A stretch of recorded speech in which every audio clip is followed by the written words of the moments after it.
Halo Bunda Sister semuanya, akhirnya podcast Suara Ibu Offline. Kok bisa? Kok bisa. Nah awalnya nih kita gathering Bandung dulu nih, bareng-bareng ketemu sama Busi semuanya. Lalu juga ada support dari NutriHub Bandung. Tepuk tangan dong buat NutriHub Bandung, yeay. Nah terus tadi juga behind the scene-nya seru banget ya Mbak Nida ya. Ada support dari suami nih. Boleh cerita lu gak sih Mbak Ilma support suami di balik keriuhan kita hari ini? Oh ya, alhamdulillah kepikiran juga untuk podcast offline itu sebenarnya udah lama banget karena emang punya gadgetnya kan di rumah, device-nya. Kebetulan suami emang nge-YouTube juga, jadi ada mic, ada lampu, ada kamera segala macam gitu. Jadi kayak ngerasa sayang gitu kalau nggak dipakai gitu kan.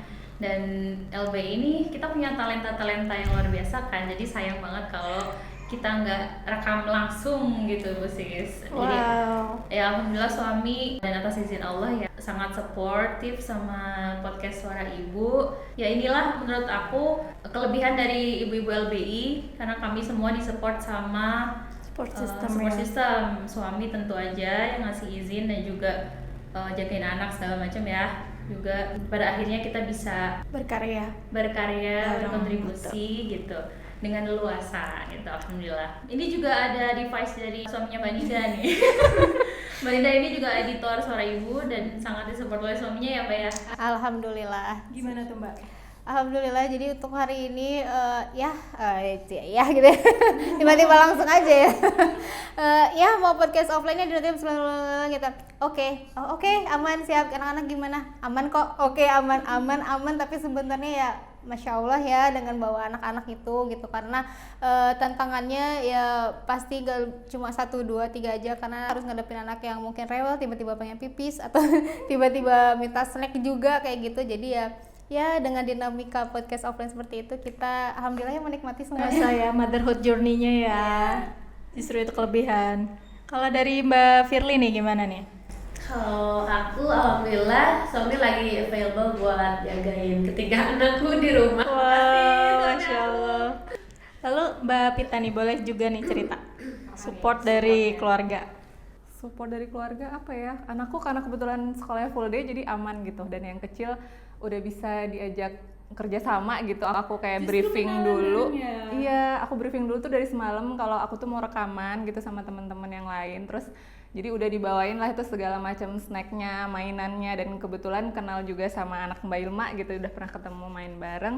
Dan alhamdulillah hari ini dia kondusif banget. Yang sebenarnya dia tuh sebenarnya introvert banget dan agak sulit berkenalan dengan orang baru gitu, tapi hari ini tuh lumayan aman di ruangan sebelah main sama yang lain. Ya. Jadi support system aku adalah anakku. Oh iya, boleh cerita nggak nih?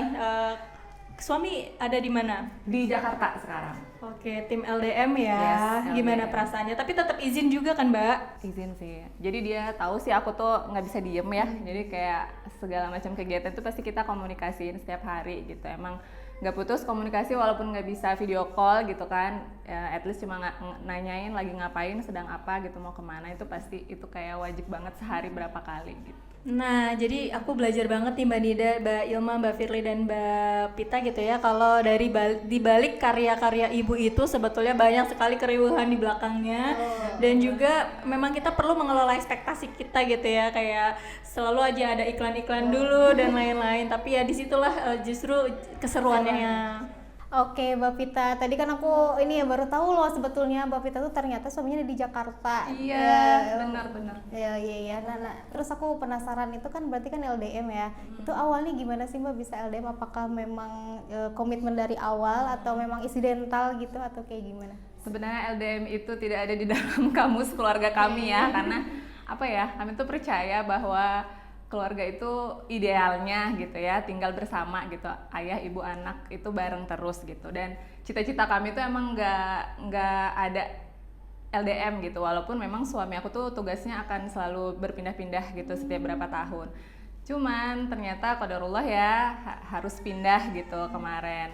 Sebenarnya sih pengen ikut, cuman karena udah betah di Bandung, anakku juga udah sekolah, udah ketemu lingkungan yang menyenangkan buat dia gitu. Jadi sebenarnya lebih berat ke si anaknya untuk berpisah dari lingkungan yang udah terbentuk di Bandung ini gitu. Jadi karena kebetulan juga pindahnya dekat gitu ya, Jakarta Bandung, ya akhirnya memutuskan untuk LDM dulu deh gitu. Oke, semangat Mbak Vita. Karena aku tahu itu pasti nggak mudah banget ya untuk LDM, apalagi untuk komunikasi gitu. Karena kan kalau kita nih ketemu suami tiap hari gitu kan ya, bisa kalau marah, kalau apa gitu bisa langsung diutarakan. Nah, kalau LDM nih gimana nih? Kalau misalkan ada ketidaksamaan pendapat gitu, gimana mengutarakannya? Karena kan kayaknya nunggu balasan dulu nih gitu, atau nunggu diangkat dulu nih teleponnya, gimana tuh? Emang sih keterbatasannya itu di komunikasi gitu ya, apalagi kita perempuan itu butuh banyak mengeluarkan kata-kata tiap hari, dan itu sebenarnya tidak tercapai dengan komunikasi by phone gitu. Walaupun apa ya, kalau video call pasti ada anak-anak dan tidak semua hal yang kita bicarain sebagai pasutri itu anak-anak bisa dengar gitu. Jadi memang kayak ya udah, kadang-kadang tuh aku tuh kayak ditahan dulu deh gitu apa yang mau diomongin gitu, lebih ke ditahan. Kalau urgent banget langsung tuh bla bla bla bla bla bla gitu, anakku gini gitu. Atau kalau memang kayaknya ini lebih baik diobrolin langsung, berarti ditahan dulu sampai ketemu nanti. Biasanya kita tuh kayak weekend kan suami aku pulang ke Bandung, itu biasanya kita nyempetin kayak jalan pagi bareng. Nah di situ tuh keluar semua gitu. Habiskan kosakata. Habiskan semua, anak-anak masih tidur, kita quality time-nya di situ gitu, kayak recap seminggu terakhir kejadian apa gitu. Jadi kita tuh saling berbaginya di situ, di waktu berdua itu yang tanpa anak-anak gitu. Seni mengelola emosi selama 1 minggu itu Bu Sis. Sebenarnya susah itu. Apalagi yang kita hadapin itu kalau suami mungkin cuman berhadapan sama kerjaan, kalau kita kan sama miniatur kecil yang beda gitu frekuensi obrolan kita gitu ya. Jadi emang kayak wah ini emosinya itu sangat benar-benar dikelola banget gitu. Jadi kayak lelah ya ternyata menghadapi anak kecil, sedangkan kebutuhan kita ngobrol itu nggak sampai sama mereka semua gitu. Dengar-dengar Mbak Firly juga pernah LDM nih sama suaminya, gimana Mbak? Ya jadi LDM-nya nggak kayak Mbak Vita sih yang emang benar-benar udah kerja tetapnya di Jakarta ya suami. Kalau suami aku tuh kebetulan peneliti yang memang harus sering ke lapangan gitu, dan kayak kalau udah keluar tuh sebulan, 2 minggu, pokoknya tuh paling lama pernah 4 bulan di suami di luar negeri. Yang jamnya kan beda tuh ya, di sini siang, sana malam, jadi kayak suami aku tuh kok kamu nggak balas kayaknya dari tadi udah balas sih, padahal kan emang perbedaan waktu gitu, paling lebih di situ sih tantangannya. Jadi ya mungkin nggak seberat Mbak Vita yang emang harus terus kepisah, cuman ya lumayan juga sih kalau tiap ada apa nanti bulan depan mau ditinggal lagi nih 2 minggu. Jadi paling bener sih di komunikasi ya Mbak Vita. Jadi kalau marah 1 hari yang lalu gitu ya. Delay ya. Sampai udah nggak marah lagi kali ya. Sampai bilang lupa apa yang mau di. Tapi nyambung sih benar sama kayak yang Mbak Firly bilang dan Mbak Vivi bilang tadi, kelola ekspektasi gitu. Karena kita tuh kayak sama-sama mengerti yang di sana sibuk, yang di sini sibuk gitu. Kadang suami aku juga kok nggak balas-balas ya, ternyata akunya memang lagi riwah sama anak-anak yang kayak jam 9 malam baru bisa ngehubungin gitu. Dan alhamdulillah karena memang udah dikomunikasikan di awal gitu ya, jadi sama-sama ngerti, nggak ada yang kayak kamu ngapain ini nggak balas, ini udah 1 menit belum dibalas, kamu kemana itu? mungkin fasenya sudah terlewat kali ya. Mungkin ya. Sudah lelah ya. Nah kalau Mbak Ilma justru WFH bareng ya sama suami ya? Enggak sih, suami ngajar. Ngajar. Iya, dan di sela-sela hari ini kan harusnya kerja, tapi karena kita mau nge-podcast jadi beliau menyempatkan waktunya untuk kesini dan setting-setting. Terima kasih. Terima kasih loh. Terima kasih suami.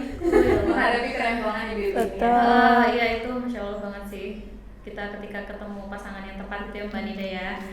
Makanya itu malah pentingnya kenapa kita perlu memilih pasangan yang sesuai dengan kebutuhan kita, dan alhamdulillah saling support gitu. Dan di LBI sendiri ada program yang menarik nih Bu Sis untuk ibu dan sister yang mungkin ada kenalan atau sister-sister sendiri yang belum menikah. Kita punya Tenteram Project.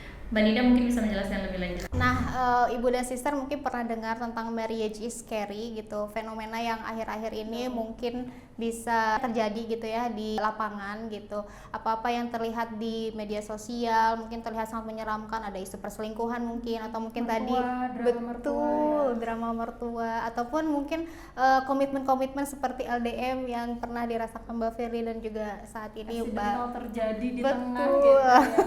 Betul, nah itu pasti butuh komitmen ya dari awal gitu. Nah, karena tadi yang sudah diceritakan nih, akhirnya Lab Belajar Ibu hadir untuk memperluas spektrum baru kita gitu ya, bukan hanya untuk ibu-ibu dan perempuan yang sudah menikah atau menuju ke pernikahan, tapi justru makin muda lagi gitu ya dalam menjaga sister dalam proses sebelum menikah. Nah, ini boleh tahu nggak sih Mbak tentang project itu apa? Nah, untuk ibu dan sister yang ingin tahu lebih lanjut tentang project ini, bisa pantengin terus Instagramnya Lab Belajar Ibu di @labbelajaribu. Mungkin untuk ibu dan sister yang punya brand-brand atau yang punya komunitas seperti itu, kita juga open ya untuk collab gitu. Jadi hubungin aja langsung mungkin ke Bu Min di DM gitu di @labbelajaribu. Open for collaboration berarti Betul. ya. Wah, terima kasih Mbak Nida. Nantikan episode-episode selanjutnya di podcast Suara Ibu. Siniar Lab Belajar Ibu. Tempat berbagi ilmu. Inspirasi. Dan cerita Dari, oleh, dan untuk perempuan. Dadah. Post di Instagram ataupun di sosial media itu kayaknya menakutkan banget ya. Ya, tunggu ya. Iya, nggak apa-apa. Behind the scene guys. Nah seperti itulah ya ibu dan sister. Behind the scene, oh ya belum selesai.